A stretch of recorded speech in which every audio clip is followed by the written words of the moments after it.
So that was a fun experience. I recorded a jazz performance, a jazz trio performance in layers, in succession. I started with the drums, and all I had was a tempo, what we call a click track, counting off the beat on beats 2 and 4. 1, 2, 1, 2, 3, 4. So I had that in my head. And I had the song, which is called All the Things You Are. It's a jazz standard. It's got a wonderful chord progression. It goes through lots of different key changes, which makes it interesting to play. And that's why I chose it as my example. Plus, I know it quite well. And that helped me because bass is not my forte. So I was trying to pick a song I felt comfortable with because I did want to play the bass, just to make it feel like a trio. So as I drummed through that song, I had in my head the chord progression. I had the form that I wanted, which was I'm going to play the melody of this song once, and then there's going to be some soloing, and then we're going to trade off between soloing with the piano and then soloing with the drums, and then we're going to come back and play the melody again, or we call the head in jazz. So that's what unfolded. But it did so quite spontaneously without any forethought or pre-planning. And it felt very natural at all points along the journey, whether I was laying down the initial drum track or then playing along with that drum track on the bass guitar, remembering the form that I had just played minutes earlier, but not necessarily remembering every single lick or fill or tap that I did on the drums, because that was a spontaneous performance in the moment. And thus, to be able to play well with that spontaneous performance as a bass player, what's the, or for that matter, as a piano player, when in stage 3 of this process, I finally sat down at the piano, and now I had the bass and the drums to play along with, and then I played the song in its entirety. So the purpose of opening with that little bit of theater, I guess, is mainly to illustrate the concept of intuition and effortless execution. Whether it's in a performance setting or a public speaking setting or a business setting or a relationship setting or any kind of area where the desire for an effortless execution of the discipline exists, then that's the purpose of this talk. And so it felt very natural for me to just do that. And at each stage along the journey, it felt natural and effortless. And I will be surprised and delighted, I'm sure, when I listen back to the performance, because I don't certainly recall what I played in any way, shape, or form. That was like Pat Metheny, one of my favorite musicians on the planet, a guitar player. You can call him a jazz guitar player, but he plays lots of genres. But jazz, as Bill Evans has said, is much more a process than it is a style. And so Pat Metheny is one of the great improvisers of our time. And he says in his best moments, he's not even there at all. He's just kind of witnessing what's going on. And that's a really elusive state of flow to be in, but it's required certainly in order to perform jazz at the highest levels. And it's desired by all of us, I think. When we want to perform with that sense of confidence and grace and poise and lucidity and clarity, not only in our verbal communication, but in the execution of, again, whatever discipline it is. And so I'm trying to set the stage for a discussion about discipline that leads to effortless execution. And I'm using my own journey as a jazz musician. as the vehicle for that. So let me start by saying I have always loved music. As long as I can remember, anyways, I've been interested in music, and I have a box of cassette tapes that my mom and dad found and gave to me, and they're all labeled things like Darren piano or Darren drums or whatever, and I have scribbled notes because I just was drawn to music as a youngster. And so it's been a thing that I've always loved and pursued and studied, and I went to school. I went to college, Mount Royal College in Calgary, and did a jazz diploma as a drummer. I really was drawn to the drums. When I was about 11, I kind of gave up everything except the drums, and I studied and pursued that. And that meant practicing, certainly, and it meant a certain amount of discipline was required. And I was good at that because I loved it. I found it very fun. But as most youngsters, there was a lot more messing around and playing stuff I already knew, and a lot of lack of disciplined practice, which is fine because I think music should be a joy and a place of refuge, a place of creative expression, not a place of self-condemnation or competition or comparison at all. Music is higher than that.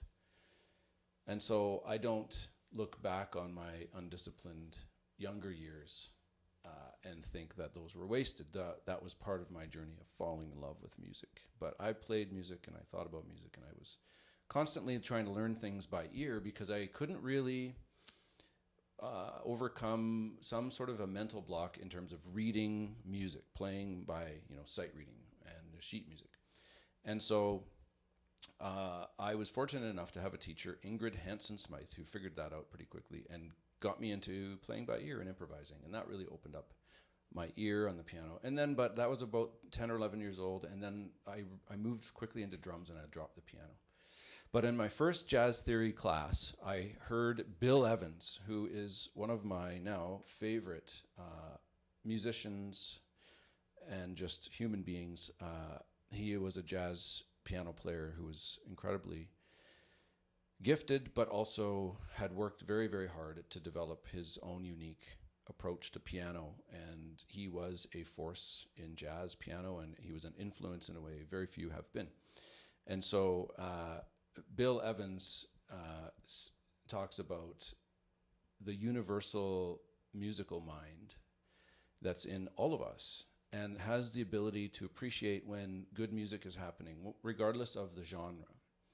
And so he said, I would trust the layman's opinion sometimes over the seasoned professional in, let's say, the area of some sort of sophisticated jazz composition and performance, because precisely for the reason that the layman is responding directly to the universal musical mind that's represented in this music with his connection to that universal musical mind. And it's not clouded or muddied by the familiarity with the material that begins to reduce the music down to its constituent theoretical components. And instead of enjoying the piece, now you're saying, oh, it's a dominant 5 flat 9 substitution, tritone substitution that's leading in to the B section. And that's kind of an interesting turn that he chose. And now you've been taken completely out of the enjoyment of the piece. And so when I heard Bill Evans for the first time, there is an incredible hum that's begun.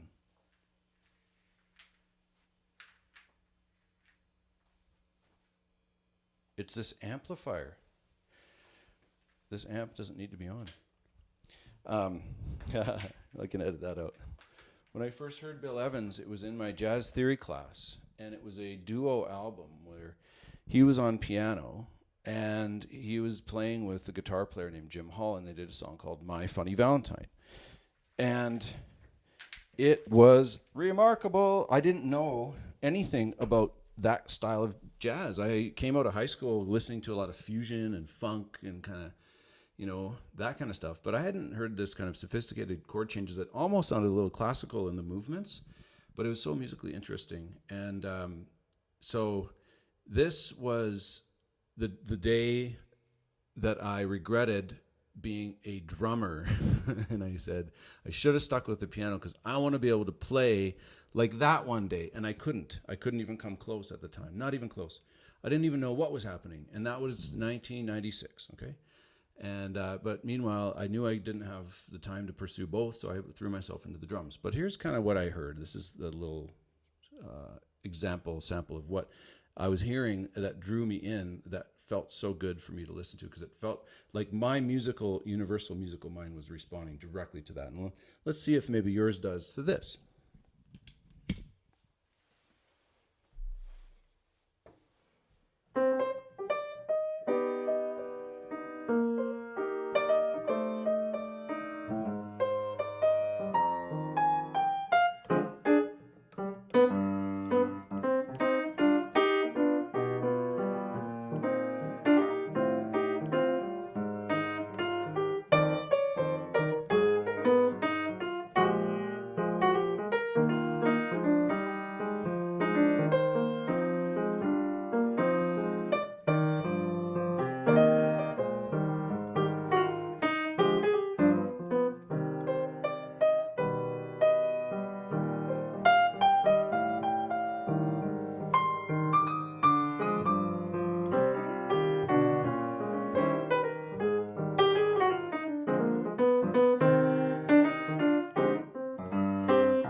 Yeah, but now picture that with a fantastic guitar player completely effortlessly fitting his musical mind into that spontaneous performance.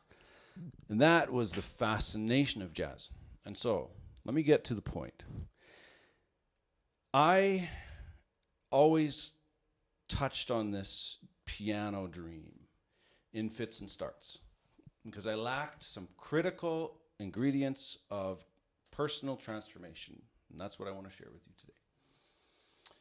I would get excited about practicing, and especially over Christmas break when you get a little bit of time, you get a bit of spare time and you have some days off. I always say, we should be taking a day a week to rest and recover and not work and not be completely obligated to people and institutions. And but most of us don't do that. And so we cram a year's worth of that into the week between Christmas and New Year's. And whenever I had that kind of downtime, I started to get pretty excited about my piano dream. And wouldn't you know it, I'd buy master classes and I'd buy download books and I'd spend more time researching, what should I be practicing, Darren? What is the thing? I didn't actually lack knowledge. I had enough knowledge already, having done a music diploma, I'm not going to call it a degree, and been thinking about and listening to and playing jazz for a long time. I knew enough to help myself. But I kept wanting more, and maybe there's a silver bullet kind of a knowledge that I could get, and that would fast track the effort I knew it was going to take. It was such a huge mountain to climb. How are you going to be able to do that kind of thing when you don't even really know where to start?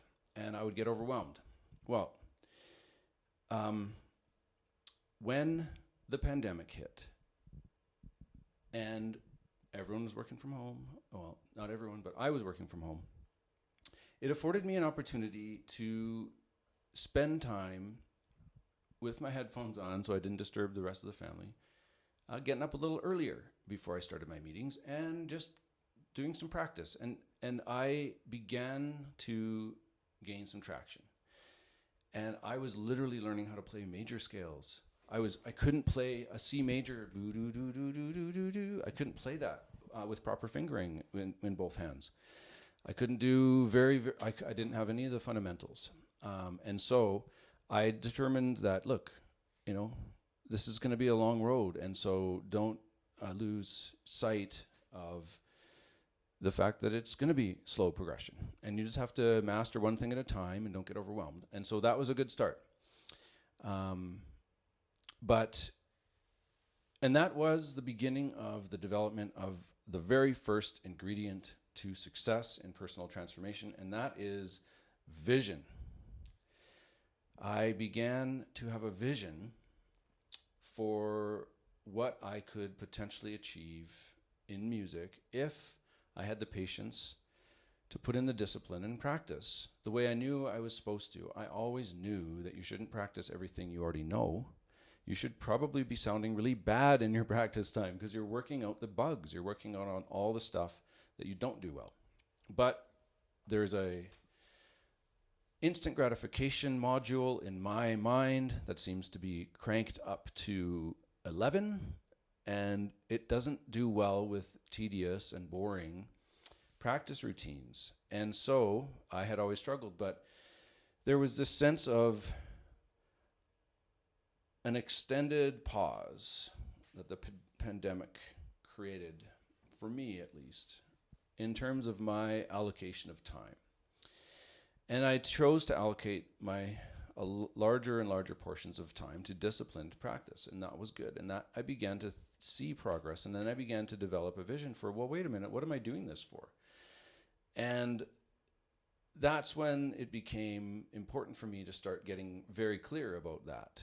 And I did a masterclass with a very, very good friend of mine. Her name is Sana Kadura. She's a drummer from Calgary, and she has lived in New York and Toronto. She has toured the world with some of the finest musicians on the planet. She herself is a multi-instrumentalist and composer, and has 2 albums out that I believe have won awards, have been nominated for awards, have achieved a lot of acclaim.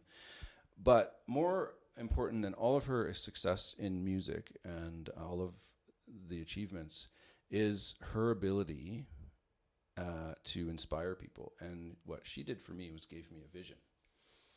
And I did a masterclass that she was putting on. It was every Saturday for 12, it was quite a long one. Maybe it was not 12 weeks, but it was extended. And we would meet and we would talk about group dynamics. We would play, and it was a bunch of great other jazz musicians in Calgary. And Sanal was our teacher. But the very first class, she said, take out your notebook and write down your goals and be intentional about what you want from, not just from this class, but from music in general. And that was May 22nd, 2022. So these are the goals I wrote down. I'd been practicing, and let me tell you, I'd been practicing up to 2 hours a day, sometimes 3 hours a day, for quite some time. And I was a little bit discouraged because I wasn't making progress. Like, I was making progress, but I didn't have the effortless communication of the music that was in my head. That still wasn't coming out of my hands. It wasn't even close. So I felt a little bit discouraged. And I thought these were pretty ambitious goals back then because I wasn't playing gigs or anything. I just thought, I want to get a gig. Maybe a solo piano gig. That'd be cool. And so, but that really crystallized the intention So V for vision, and now we've got the I for intention. I realize I intend to become a semi-professional jazz musician in this city. And so that meant that did something subconsciously. It intensified the vision, and it created an intention that meant I was aiming for something, and I had to now realistically address all the gaps that I saw in my playing. And so, like magic, I started to get gigs and opportunities, and they just came to me. And on the very first gig, it was the perfect situation because my friend had asked me to play and book a jazz band for his wife's surprise birthday party. And he had rented out a jazz club with a stage and a grand piano and all the gear and everything. And he said, can you put together a band? And I gave him a budget so I could hire a good band. And I got to kind of handpick the players I wanted to play with on my first gig as a jazz musician in Calgary. And it was a quartet gig. So I had a trumpet, I had bass, drums, and I was on piano. And so having something like that to look forward to and work towards rose the intensity, and it propelled me forward. But I still was lacking some things. And so what happened was, on that gig, during the set breaks, I would sit with the band and I'd ask them for feedback about my playing. And I'd say, hey, look, I haven't played with people very much, so I want to make sure I'm not stepping on your toes or playing too loud or playing not enough. And each of them was so gracious and gave me very specific feedback of what they thought I could do better. And I was okay hearing that. I wanted to improve. I had the vision, and I was practicing. Now I had some more of what we call the means, or what I call the means. So we've got VIM. So VIM is this acronym that you can think about. When you're thinking about personal transformation, you have to first have a vision. What's the good future you're looking forward to if you see this thing through? And you got to put yourself there in your mind. Think about it. Visualize it. Live there. I was like putting myself on different stages thinking, and what was I going to be wearing, and what are the lights going to look like, and what kind of material am I going to be playing, and will there be horns, a whole orchestra maybe? What's the band going to look like? I was visualizing that because I had a vision, and I wanted to do that. I wanted to get good enough to do that. I wanted to see how far I could go. And then I intended to do it, so I practiced and practiced and practiced, and that was the hours a day discipline stuff that had to happen. And then as I practiced, I would keep reaching out and acquiring new means, new ways to improve, right? And so this was this cycle that was happening. And I thought this was going to fix everything because it was going so well and I was progressing, but I was not quite playing with the real sense of total abandon and freedom that I knew I could. And that meant I was lacking something. Was it a means? Was it a broader part of the vision? I didn't know. But one day, I was watching a YouTube video, and it was a guitar player, a Canadian guitar player named Sam Kermayer, and it was his trio playing a song called On a Clear Day. And that's such a great tune. So to break up the monotony of my voice, let's take a little breather here, and I'll play On a Clear Day for you.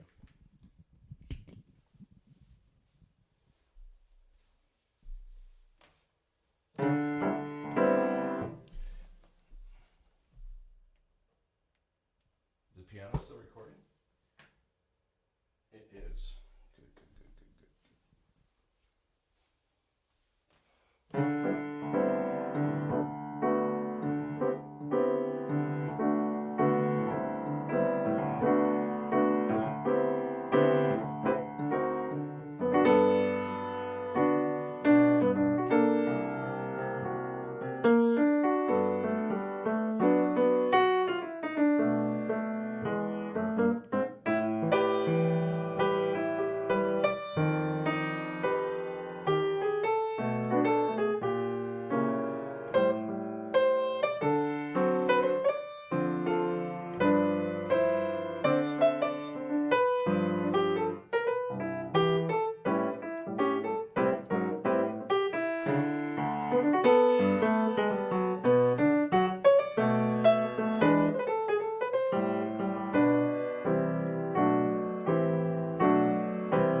So anyways, I heard that song, and that really hit me. I liked that song.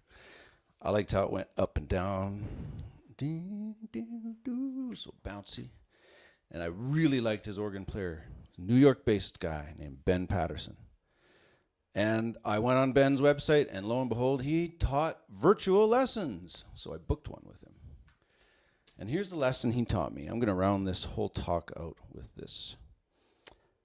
I had the technique. I had the theory. I had built the brain-body connection, and my fingers physically could do the stuff. I had it. I heard music in my head that was fun and exactly like language that I wanted to communicate, and I still couldn't get it out of my fingers the way I wanted to. It sounded passable. People would have thought I was a good jazz musician, but there was a lack of freedom. There was something missing. So I'm on this lesson with Ben, and he says, well, what's one of your goals that you're working towards? And I said, I really struggle playing at fast tempos. I tense up, my brain locks up, I don't know what to do, I overthink, and then it all sounds bad. And he says, all right, well, pick a tune. We're on a Zoom lesson. I'm on my computer, and he's got a great setup. I could see his hands and everything. It was cool.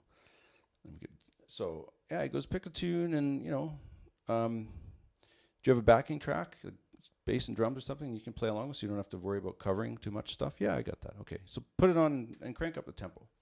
So I picked this song I know really well and crank up the tempo, and he's just like, just improvise over this. Let's hear what happens. And it was tough, man. It really hurt. Like it hurt. It actually probably did hurt a little bit, but it hurt my ego more than anything. To sound bad in front of this guy that I wanted to impress. But he was so cool, and he's like, look, okay, cool. Now listen, let's do that again. And this time, don't worry about your left hand. You're gonna just build some lines, some melodic lines with your right hand.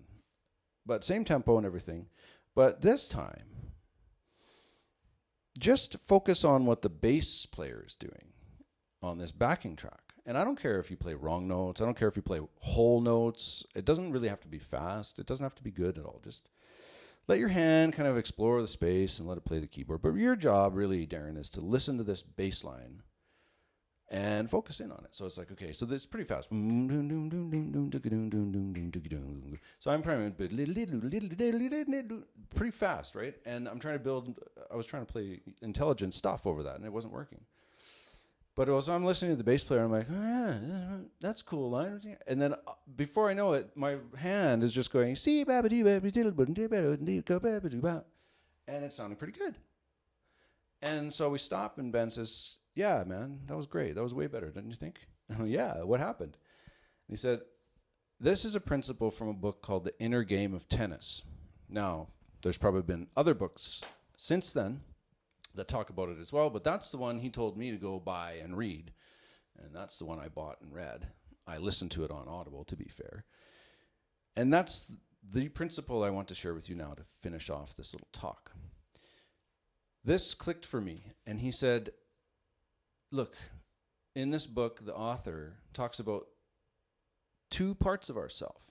There's self one, which he calls it's the thinking, rational, judging, like judging between things, naming, critical side of us. And that's a good side. We need that side.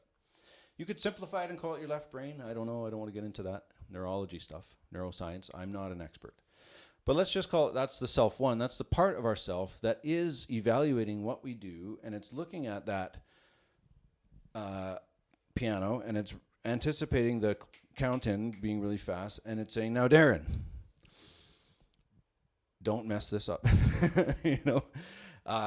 Remember to count, and now don't go. And next thing you know, you're not loose, you're not relaxed, you're just totally operating in fear.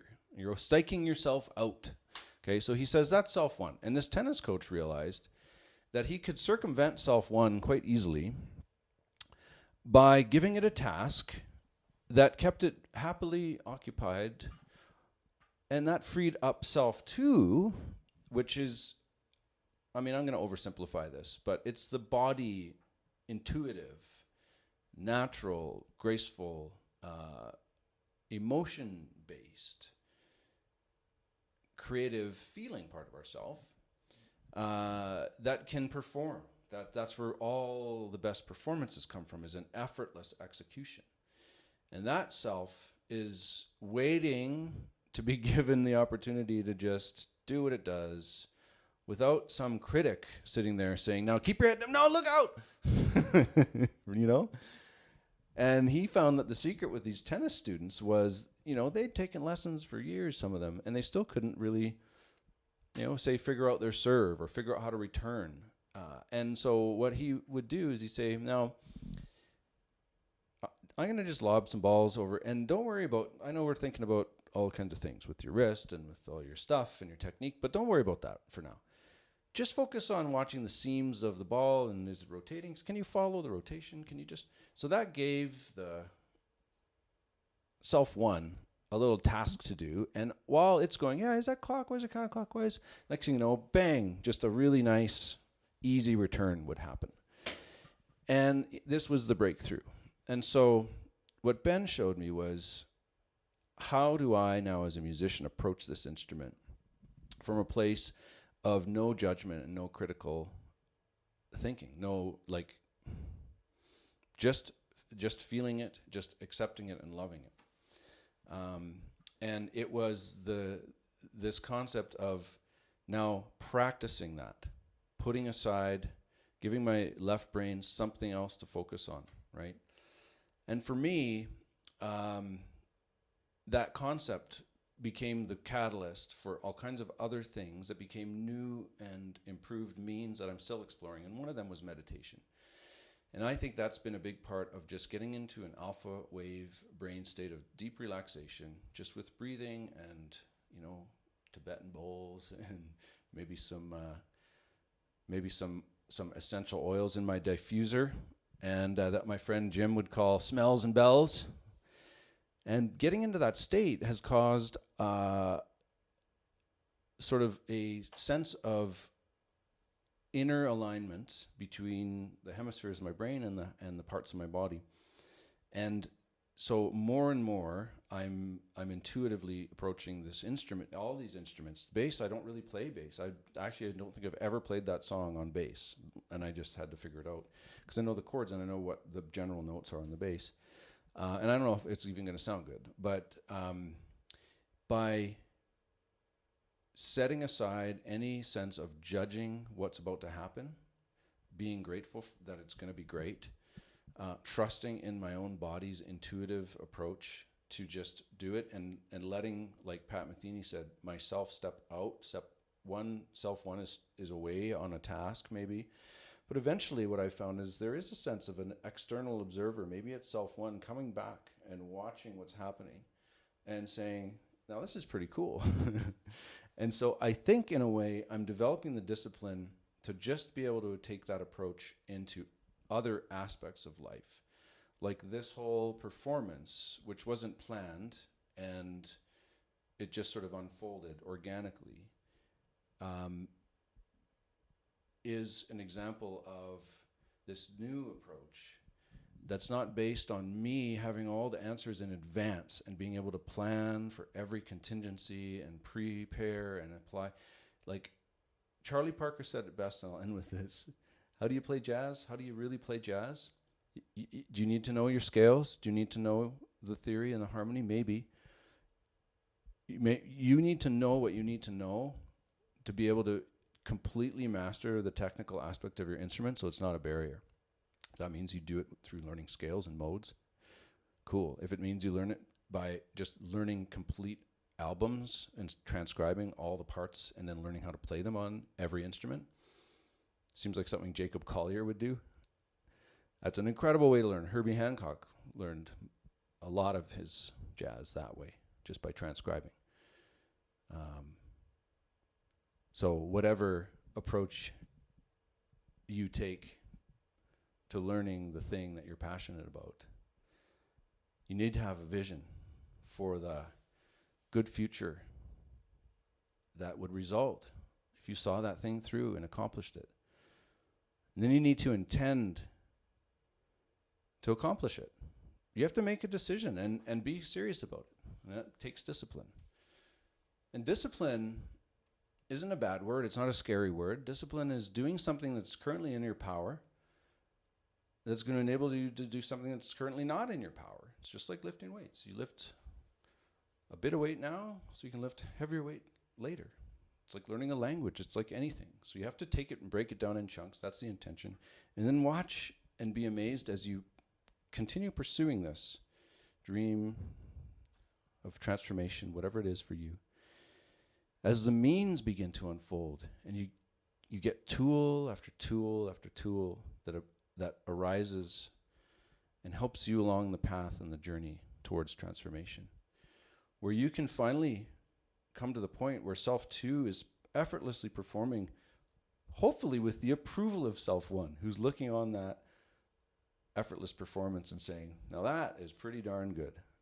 And I think when there's that kind of integration between ourselves inside of us, those two parts of ourself, we begin to access that effortless flow state readily and ever more readily, until life is just kind of like one big jazz concert.